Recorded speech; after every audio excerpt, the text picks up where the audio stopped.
Bonjour! Donc nous sommes en confinement et je vous fais des tutos. Dans le tuto du jour, euh, nous allons apprendre donc à ne pas vérifier une information. Alors ça a l'air un peu contre-intuitif comme ça, mais dans certains cas ça peut être... j'espère que de toute façon ça vous sera utile. Par exemple, on a ça, voilà, qui vous est envoyé par un ami, votre meilleur ami, qui a le coronavirus, qui vous envoie ça en disant mais alors je ne sais pas quoi croire, qui croire, chloroquine, fake ou scandale. Je l'ai pris ici mais il a évidemment énormément circulé. Donc on va vérifier. Hein. Le mari d'Agnès Buzyn, Monsieur Lévy, participe à l'inauguration du laboratoire P4 de Wuhan. C'est vrai, ici sur l'ambassade de France en Chine, on a les photos du professeur Lévy qui participe à l'inauguration. Il est avec d'autres gens hein, qui ne s'appellent pas Lévy. Donc, voilà. Le mari d'Agnès Buzyn se fâchait avec Didier Raoult. Alors ça, c'est une vieille polémique. Petit truc, si vous voulez connaître une polémique, pour enquêter sur une polémique, un petit truc qu'on peut faire. Par exemple, aller sur Google, on va taper financement IHU, voilà, comme ça. Et on peut aller dans Tools, mettre Custom Range et essayer de taper une date avant cette histoire de chloroquine pour vérifier ce qu'il en est vraiment. Donc, avant la vidéo du professeur Raoult, voilà, 31 décembre 2019. Et on va avoir tout un tas de résultats sur ce qui se passe au niveau des financements des IHU avant la vidéo du professeur Raoult. Ça donnera une petite idée des choses hein, avant que tout le monde pète un plomb avec la chloroquine. Le professeur Raoult montre que le classique médicament de la chloroquine soit de 90%. Bah, c'est faux en fait. Hein.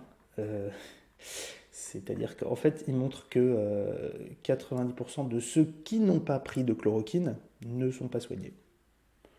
C'est bon à savoir. La chloroquine coûte 10 centimes le comprimé, c'est vrai. Hein. Ici, on voit que la plaquette de Nivaquine de 20 comprimés est à 2,14. Donc vous ferez le calcul, mais c'est tout à fait vrai. Les laboratoires qui financent l'INSERM cherchent des solutions plus coûteuses. C'est vrai que les laboratoires financent l'INSERM. Le budget de l'INSERM, voilà, industrie et autres organismes. Donc bon, il serait certainement des laboratoires là-dedans. C'est aussi le cas de l'Institut du professeur Raoult. Voilà, dans ses financements, on voit qu'il est financé par Sanofi Aventis, qui fabrique de la chloroquine. Voilà. Et évidemment, certaines personnes y ont pensé. Et donc, si on va sur notre propagandiste pro-Poutine préféré, qui est en train de se placer donc sur le créneau de l'anti-Raoult, et qu'on cherche, on va voir s'il profite de cette petite information.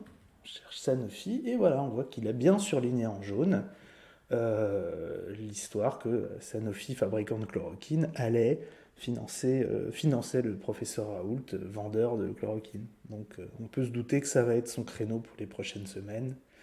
C'est toujours bon à savoir. Euh, Agnès Buzyn classe la chloroquine dans les substances vénéneuses. C'est faux.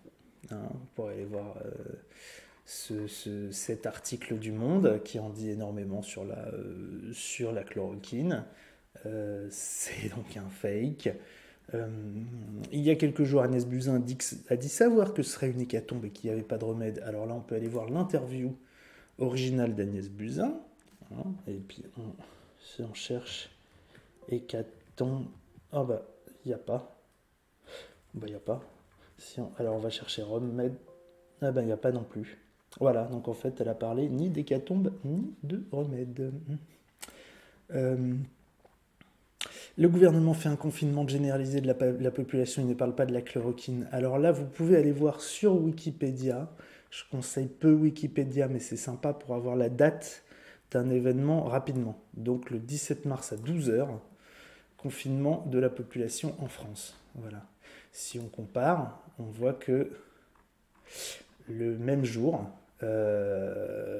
donc à 14 heures, Sibeth Ndiaye annonce que la chloroquine fera partie des substances testées dans le grand test européen, dans le grand essai européen Discovery. Voilà.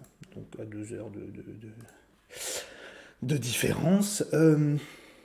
Et il affirme que les policiers ne doivent pas porter de masque, c'est probablement vrai. Il refuse de fermer les frontières avec les pays contaminés. Donc ça, c'est une photo du coronavirus sur le site de Raoult, hein, donc on peut faire confiance quand même. Voilà, on voit que c'est une échelle, je ne sais pas ce que c'est NM, mais ça doit être assez petit. Par comparaison, ça, c'est une frontière. Voilà, ça, c'est une frontière avec un pays. C'est une autre échelle, mais on peut zoomer et puis si on compare, voilà. Donc non, ils ne ferment pas les frontières. Je ne sais pas pourquoi, mais bon.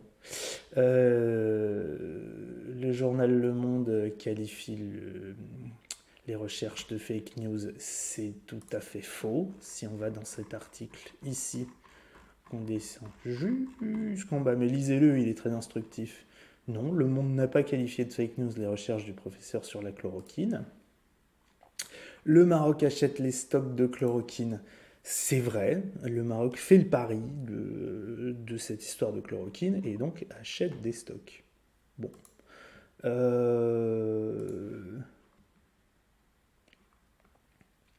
Le professeur Perron révèle que le stock de chloroquine de la pharmacie centrale française a été pillé. C'est faux. C'est le professeur Perron qui a déliré au micro de LCI, comme plein de gens délirent en ce moment. Mais bon, bref, c'est du bidon.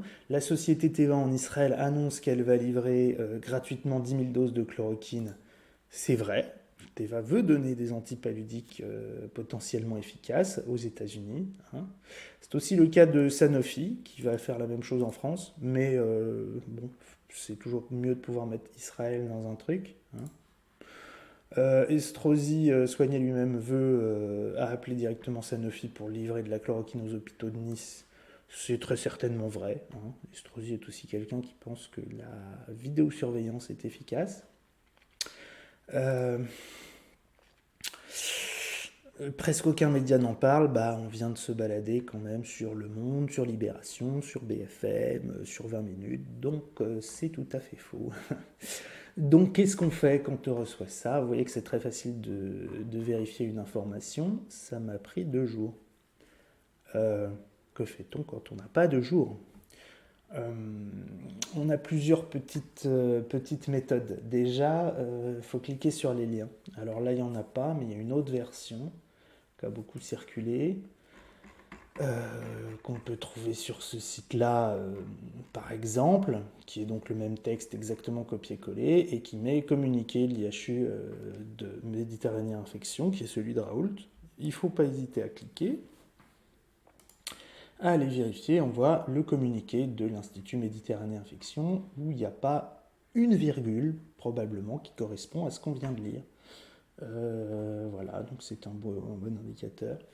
Ce texte a aussi circulé assorti de ce lien-là, voilà, un lien de l'INSERM, où on voit le professeur Lévy qui inaugure effectivement un laboratoire P4, qui est le laboratoire P4 de Lyon en 2015.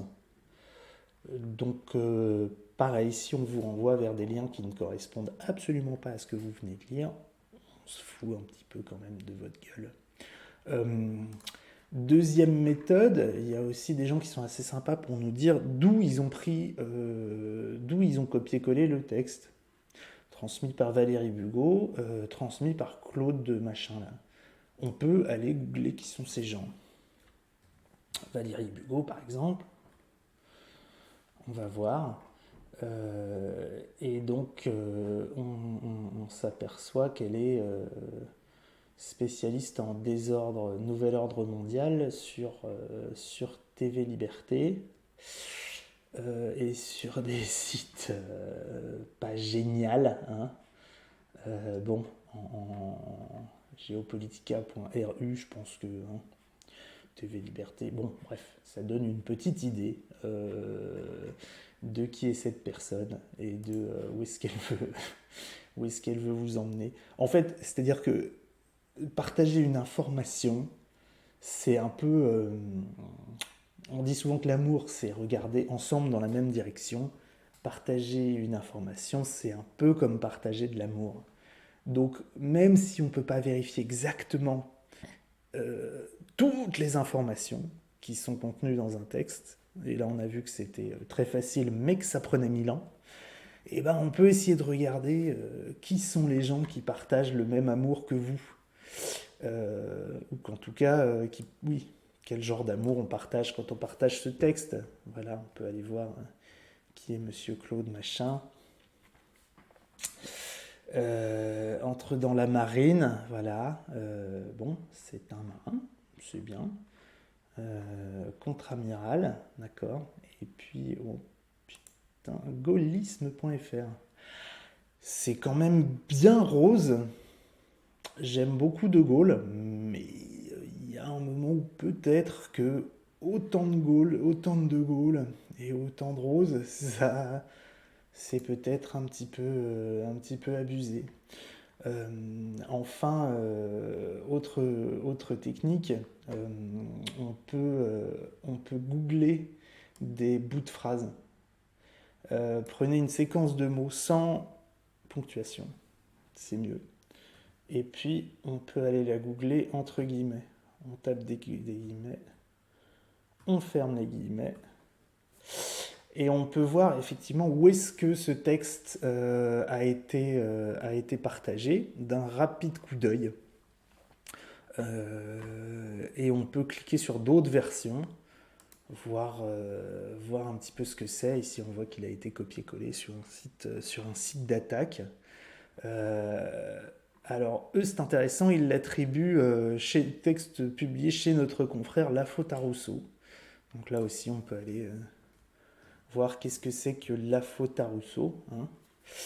Ah bah voilà, ouais, je suis français, AF royaliste, d'accord. Et puis, ah oui, puis on peut carrément visiter le jardin de Charles Maurras.